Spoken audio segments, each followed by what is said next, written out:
Your circle is not neutral. It is a living system built to protect its own comfort, even if that comfort requires shrinking you. Watch what happens the moment you stop speaking in fantasies and start speaking in decisions. You mention a plan, not someday, not maybe. A concrete move with dates, numbers, consequences. For half a second, the room goes still, not because they're impressed, because the old version of you just died in front of them. Then the reflex arrives, the joke that softens the threat, the concern that sounds like love, the warning wrapped in wisdom. You laugh with them because you're trained to. But inside, something tightens. That tightening is information. This isn't betrayal, it's physics. Groups bond around equilibrium, not evolution. People learn you like a map, where you can be relied on, where you can be used, where you will not surpass them. Your predictability becomes their peace, and the moment you change, you don't just improve yourself, you renegotiate the entire agreement without asking permission. Machiavelli saw the pattern without romance. Men rarely punish you for your sins. They punish you for the virtue that exposes their laziness. Your discipline becomes an accusation. Your ambition becomes a mirror. And most people would rather crack the mirror than face their reflection. So they don't attack you head on. That would reveal intent. They slow you with laughter. They fog you with doubt. They relabel your hunger as ego. They resurrect your old identity and try to dress you back into it like a uniform. This is social gravity, and it is strongest right before liftoff. By the time you finish this, you will stop confusing proximity with loyalty. You will see the incentives beneath the smiles. You will learn how to move without triggering the immune response of the group, how to protect momentum in silence, and when distance isn't cruelty, it's command. This won't comfort you. It will sharpen you. Let's begin. The first place you lose power is not with enemies. It is with friends who knew you before you changed. Look at the pattern. When you were drifting, your circle was warm. When you were complaining, they listened. When you were stuck, they nodded. The moment you started moving with direction, the temperature dropped. This is not coincidence. This is threat detection. Growth creates imbalance. In any group, there is an unspoken hierarchy built on sameness, same habits, same complaints, same pace. When you accelerate, you don't just leave a location. You break the frame. You imply that what they accepted as normal was optional. People don't argue with your success. They argue with the implication of it. The mechanism is simple. Status inside groups is relative. Your improvement changes the math. If you get sharper, more disciplined, more ambitious, someone else becomes the slow one. Someone else becomes exposed. Your growth charges them a psychological tax, and humans avoid paying costs whenever possible. So they apply pressure, not openly, subtly. They use humor to cut you down. They use nostalgia to pull you back. They use concern to inject doubt. You're changing. Don't forget where you came from. Just don't burn out. These are not warnings. These are restraints. Machiavelli warned that men will support you until your strength makes them unnecessary. Then they resist, not because they hate you, but because they love their position more. Predator logic explains the rest.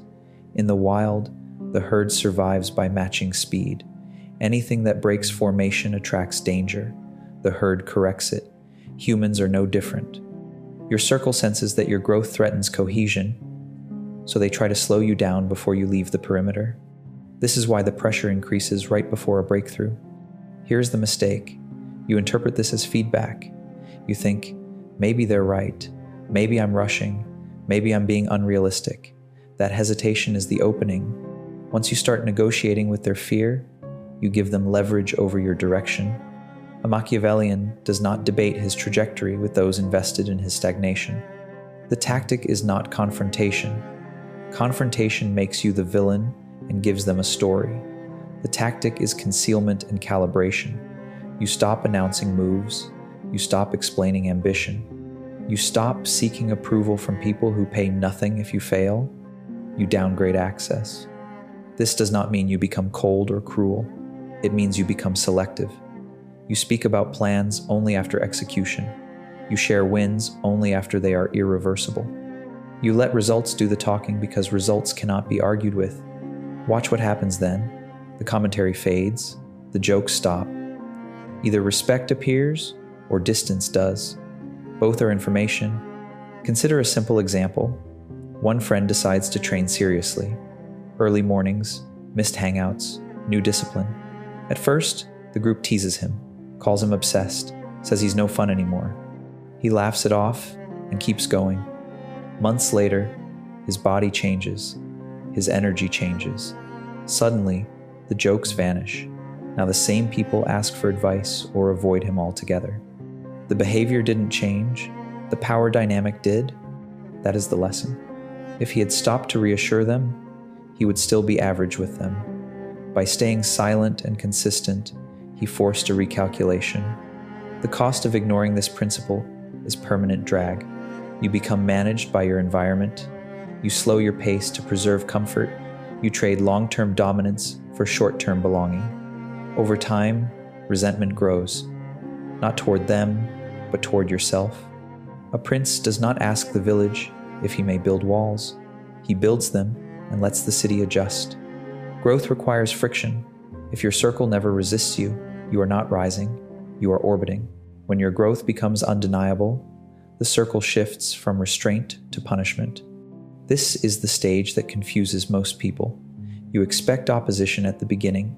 You don't expect it after you've proven results, but this is when the real pressure starts. Success removes plausible deniability. As long as your ambition was theoretical, they could dismiss it. Once your progress is visible, it forces a comparison, not with who you were, but with who they are now. That comparison is painful, and pain demands an outlet. So the group rewrites the story. They stop saying, "Be careful." They start saying, "You think you're better than us." This is not an accusation, it is a defense mechanism. By framing your growth as arrogance, they turn their insecurity into a moral position. Machiavelli understood this move. When a man cannot match your strength, he will attack your character. Reputation warfare is cheaper than improvement. Watch the tactics closely. They highlight your flaws loudly. They minimize your wins. They question your motives. If you succeed, it was luck.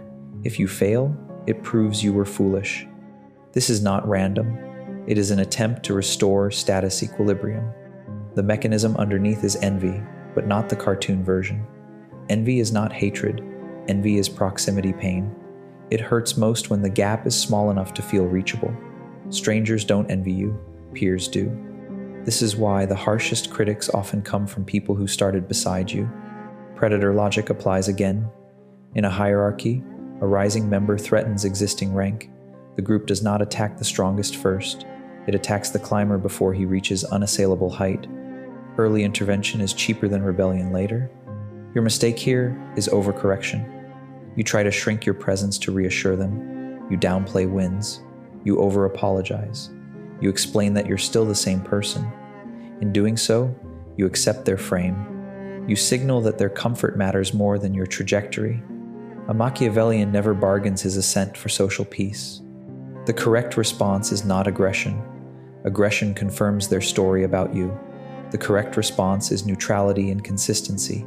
You do not defend. You do not justify. You do not counterattack. You let time and outcomes speak. Silence is lethal here. When they provoke, you don't bite. When they gossip, you don't chase. When they test, you don't explain. You remain steady, polite, and distant. This creates a vacuum. Without your reaction, their narrative collapses. They are forced to carry their envy alone. Consider a workplace example. One colleague starts outperforming the team. Deadlines hit, results stack. Soon, whispers start. He's political. She's only successful because of favoritism. The high-status response is not outrage. It is documentation and calm delivery. Facts over emotion. Over time, management sees patterns. The whisperers expose themselves through inconsistency. Reputation is a long game. Panic is a short one. Now understand the consequence if you fail this stage. If you cave, you teach the group a lesson. You teach them that pressure works. they will escalate next time. Your future growth will always trigger resistance, and you will always fold. You become controllable. If you hold your line, the opposite happens. Some fall away, some adapt, a few recalibrate and respect you. This is not loss, this is sorting. Machiavelli wrote that new orders create enemies because the beneficiaries of the old order will always resist change. Your growth is a new order. Resistance is the price of progress. Do not confuse punishment with proof you are wrong. Punishment is proof you are effective. The circle punishes growth not because it fails, but because it works. At some point, strategy replaces tolerance. This is where growth stops being personal and becomes structural. You are no longer dealing with comments or jokes. You are dealing with access. Who gets proximity to you? Who gets information? Who gets your time? Machiavelli would call this the management of territory. Every relationship occupies space in your life. That space costs energy, attention, and emotional bandwidth. When you were stagnant, the cost was hidden. When you are moving, the cost becomes visible. Distractions delay execution. Friction drains focus. The wrong people create noise inside the citadel. This is the stage where you must redraw borders. Not dramatically, not with speeches, with behavior. The first move is asymmetry. You stop giving equally to everyone. You stop showing up by default. You stop responding immediately. This is not manipulation. This is valuation. What is scarce is respected. What is abundant is consumed. Your circle notices immediately. They will call you distant, busy, changed. These are signals, not criticisms. They are noticing that access now has a cost. The ones who respected you will adapt. The ones who used you will protest. That protest is useful. It reveals intent. A Machiavellian understands that access is leverage. If someone drains you and offers no return, they are not a friend. They are a dependency disguised as loyalty. Keeping them close is not kindness. It is strategic negligence. The second move is compartmentalization. You no longer bring every version of yourself into every room. Your ambition does not belong at the table of the complacent. Your doubts do not belong with those who feed on weakness. You curate context. This is how leaders survive. Look at how power actually operates. Executives do not workshop vision with everyone. Generals do not explain strategy to the ranks. Princes consult selectively. Transparency is not virtue. It is exposure. You keep your plans narrow and your circle narrower. The third move is timing. You reduce emotional reactions in real time and act later. When someone disrespects your direction, you do not correct them on the spot. You note it, you watch patterns. Then you adjust access quietly. Silence, followed by distance, is more effective than argument. There is a reason exile has always been more feared than confrontation. Removal of access denies relevance. Most people would rather be hated than ignored. When you withdraw without drama, you deprive them of both conflict and control. Now, understand the consequence of this shift.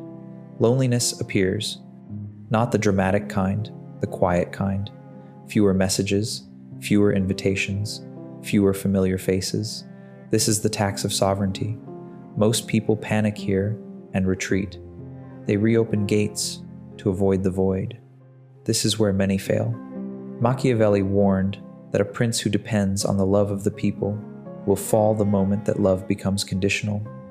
Independence requires tolerance of isolation. You are not meant to replace everyone immediately. You are meant to create space.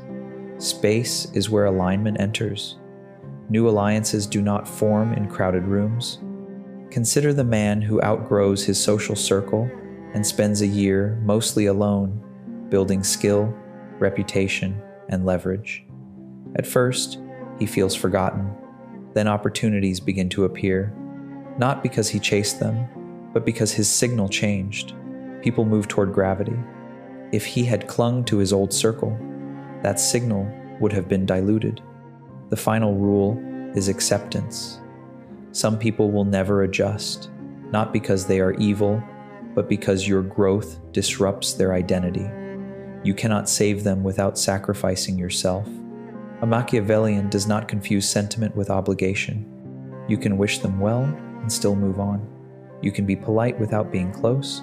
Distance does not require hostility. It requires resolve. The purpose of this stage is not superiority. It is clarity. You stop asking who approves and start asking who aligns.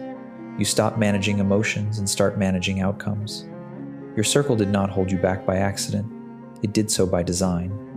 Once you see that, you are no longer trapped by loyalty. You are guided by strategy. From here, your growth stops asking permission. After separation comes a more dangerous phase, reconstruction. This is where many make a fatal error. They assume distance alone is enough. It isn't. Nature hates vacuums.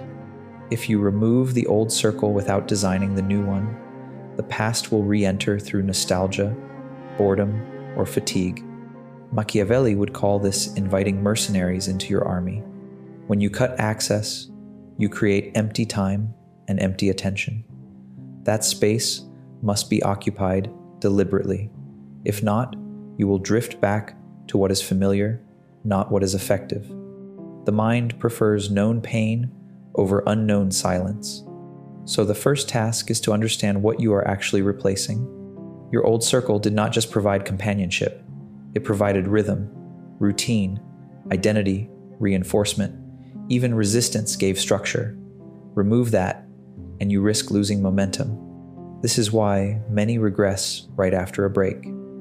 Not because the decision was wrong, but because the environment was not rebuilt. Power requires architecture. The next circle is not found, it is assembled. You stop asking, "Who do I like?" and start asking, "Who sharpens me?" This is not about status chasing. It is about incentive alignment. You want people whose progress benefits from your progress, not people who feel taxed by it. Machiavelli understood alliances as contracts, not emotions. Good alliances make betrayal irrational. Look at how this works in practice. If you are building skill, you spend time where skill is normal. If you are building discipline, you associate with people for whom discipline is boring. If you are building ambition, you place yourself near those already playing the long game. Proximity trains behavior. This is why environments matter more than motivation. The third danger is false allies. After growth becomes visible, opportunists arrive. They flatter, they praise, they want access without contribution. This is where many mistake attention for alignment. Attention is cheap, commitment is not. You test alignment through time, not words. Do they show up consistently? Do they invest without immediate reward? Do they respect your boundaries without negotiation? If not, they are tourists, not builders. A Machiavellian does not confuse enthusiasm with loyalty. Now understand the deeper shift. Your identity changes when your circle changes. Old jokes stop landing. Old habits feel heavy. You may feel out of place in both worlds for a while. This is not confusion. This is transition. Do not rush to resolve it. The discomfort means the old identity is dissolving and the new one is not yet solid. If you rush to belong, you will anchor yourself prematurely. Let the identity lag behind the action. Act first, belong later. Consider the entrepreneur who leaves a comfortable social group to pursue something demanding. For a period, he feels isolated and misunderstood. Then he meets others who speak in frameworks, timelines, and leverage. Conversations change. Silence becomes productive. Complaints disappear. This is not superiority, it is compatibility. Growth requires matching frequency. The final rule in Reconstruction is restraint. You do not announce your new circle. You do not parade new alliances. Visibility attracts envy and tests loyalty before it has matured. You protect what is forming. Machiavelli warned that new foundations are fragile. They must be defended until they harden. If you fail this stage, the consequence is subtle but severe. You will oscillate between circles, belonging nowhere, burning energy trying to translate yourself. This creates fatigue and doubt. Doubt slows execution. Execution is everything. If you succeed, the reward is leverage, not social approval. Leverage. You gain access to information, opportunity, and standards that pull you forward without force. Growth stops feeling like resistance and starts feeling like gravity. At this point, your circle no longer punishes growth. It demands it. That is when you know you are no longer reacting to your environment. You are designing it. The final test is internal. By now, you have separated, recalibrated, and rebuilt. The external pressure has eased, but a quieter threat remains. It lives inside your head, wearing the voices of people you left behind. This is internalized drag. Even when the circle is gone, the conditioning remains. You still hear the old jokes before you act. You still anticipate the old criticism before you speak. You still hesitate, as if permission is required. This is the most persistent form of control because it no longer needs people to enforce it. Machiavelli warned that the hardest enemies to defeat are the ones you invite into the citadel. Your old circle trained you over years. They rewarded certain behaviors and punished others. Over time, you adapted. You learned when to speak, when to soften, when to slow down. That training does not vanish with distance. It echoes. This is why some people change cities and remain the same. The mechanism is simple. The mind predicts pain and tries to avoid it. If growth once led to ridicule, isolation, or conflict, your nervous system remembers. It creates friction at the moment of action, not fear, exactly. Hesitation, delay, rationalization. You call it being realistic. It is memory. The correction here is not affirmation or motivation. It is exposure and repetition. You act despite the echo and let reality overwrite the old signal. Each time you move forward and nothing collapses, the echo weakens. But there is another layer. Guilt. Many people carry a quiet guilt about surpassing those they love. They feel disloyal for winning. They feel cruel for outgrowing. This guilt is taught. It is social glue. It keeps groups intact by punishing deviation. Machiavelli would call this a moral leash. You must cut it. Outgrowing someone is not betrayal. Staying small to protect their comfort is self-betrayal. You are not responsible for managing the emotional consequences of other adults refusing to grow. Accept this without drama. The final internal shift is authority. You stop measuring decisions against imagined reactions. You stop asking how it will be perceived. You ask one question only: does this strengthen my position long term? This is not selfishness. It is sovereignty. When you operate this way, something changes. The old voices lose relevance, not because you fought them, but because they no longer map to your reality. You have evidence now, different outcomes, different standards. The past loses jurisdiction. At this stage, your circle becomes optional. You can be alone without panic.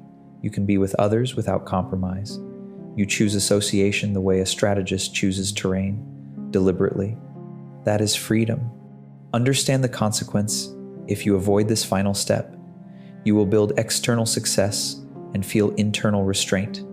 You will appear powerful and feel managed. This contradiction eventually leads to collapse or self-sabotage. Many successful people destroy what they build because they never resolved the internal war. A Machiavellian ends wars decisively. The resolution is quiet. You stop explaining yourself, even to yourself. You act. You observe results. You adjust. The need for validation dissolves because outcomes become the only language you respect. At that point, even if you return to old environments, the dynamic is different. You are not seeking approval. You are passing through. Power is portable when it is internal. This is the end state. Your circle no longer punishes growth because your growth is no longer asking to belong. It is simply moving forward. And anything that cannot move with you is left behind by default. The long game begins when you are tested without warning. Once your growth stabilizes, the world probes you. Old friends resurface. Former allies reach out. Invitations arrive that look harmless. This is not reconciliation. It is calibration. They are checking whether the new version of you is permanent or temporary. Machiavelli would call this a siege by familiarity. The danger here is sentimentality. You remember shared history. You remember when things were easy. The invitation feels like relief, but relief is not alignment. Relief is the promise of reduced effort. If you re-enter without rules, the old dynamics reassert themselves immediately. The test is simple. Do they respect your current boundaries without commentary? Do they adapt to your schedule without complaint? Do they speak to you as you are now, not as you were? If the answer is no, nothing has changed. Only the approach has softened. A Machiavellian understands mercy as a tool, not a reflex. You may allow limited contact, you may be cordial, but access remains controlled. You do not reopen gates because the noise has quieted. Silence is not repentance. Consistency is. There is a second test, more subtle. Success invites imitation. People begin to copy your language, your habits, your posture. They ask for advice. They want shortcuts. This is flattering and dangerous. Teaching replaces building if you let it. You must distinguish between learners and dependents. Learners act on instruction. Dependents collect it. Learners bring results back. Dependents bring excuses. A Machiavellian feeds the first and starves the second. Information is leverage. Give it sparingly and watch what is done with it. Now consider reputation. By this stage, your absence and restraint have already shaped how you are perceived. You are spoken about when you are not present. This is inevitable. You cannot control the narrative directly. You can only make it expensive to lie. This is the reputation fortress. You build it by being consistent, measured, and predictable in standards, not behavior. Your standards never change. Your tactics do. People learn that crossing you has consequences, but those consequences are quiet and final. Access removed, opportunities gone, no drama. Over time, this creates a deterrent. You are not feared because you are loud. You are respected because you are reliable in enforcement. Machiavelli favored this kind of power. Sudden cruelty invites revenge. Quiet consistency invites caution. There is also a trap here: arrogance. Once you feel the shift, the temptation is to look down, to judge those who did not move. This weakens you. Contempt is noise. It leaks attention. You do not need to despise the herd to leave it. The superior position is indifference paired with discipline. You do not argue with the past. You outgrow it. Another maintenance rule is scarcity of opinion. As your leverage grows, people seek your stance on everything: politics, drama, conflicts that do not involve you. Each opinion binds you to someone else's war. A Machiavellian avoids unnecessary alliances. You speak when it moves a piece. Otherwise, you observe. Silence preserves optionality. Optionality is power. Finally, understand that this process never truly ends. Circles evolve as you do. Each level brings new incentives and new pressures. What punished growth at one stage will flatter it at another. The test remains the same. Does this proximity strengthen my position or dilute it? If it dilutes, you adjust, without apology. This is not isolation. This is filtration. The consequence of maintaining these rules is compounding momentum. Fewer explanations, fewer distractions, cleaner execution. Your time becomes dense. Days produce outcomes instead of conversations. That is the real reward. By now, your circle no longer punishes growth. It either fuels it or falls away. You are not chasing belonging. You are selecting alignment. And because the selection is quiet, it attracts the right people without calling them. This is how a prince moves through the world: calm, deliberate, unavailable to drag. From here on, growth is no longer a rebellion. It is policy. What changed was not your friends. It was your position. You began as someone asking permission to grow. You end as someone who grows by default. That shift is irreversible. Once you see the mechanics, you cannot pretend the resistance was accidental. You understand now that most circles do not fail you out of malice, but out of self-preservation. Machiavelli would call this clarity the beginning of rule. You are no longer surprised by silence. You are no longer confused by distance. You know exactly why certain people disappeared and why others appeared later, better calibrated to your pace. You stop mistaking comfort for loyalty and familiarity for alignment.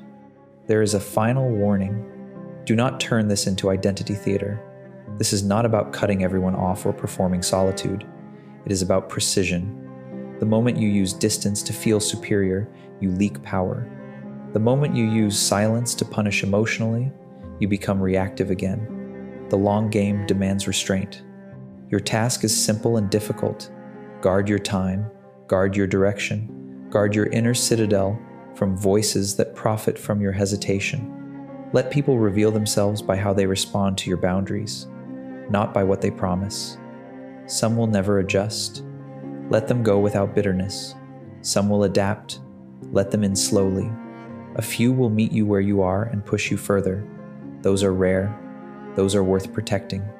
This is what sovereignty looks like in the modern world. Not domination, not isolation. Control over access. Control over influence. Control over the pace of your life. If this perspective sharpened something in you, understand that this is only the surface layer. There are dynamics of power, influence, and long-game positioning that cannot be spoken about publicly without distortion. Those conversations belong elsewhere. Join your fellow Machiavellians to find out. But for now, remember this. Your circle never punished growth because it was wrong. It punished growth because it worked. Move accordingly. If this perspective sharpened something in you, understand this is only the surface layer. The real mechanics of power, influence, and long-game positioning don't survive the public stage without being diluted or misused. That's why we keep the next conversations elsewhere.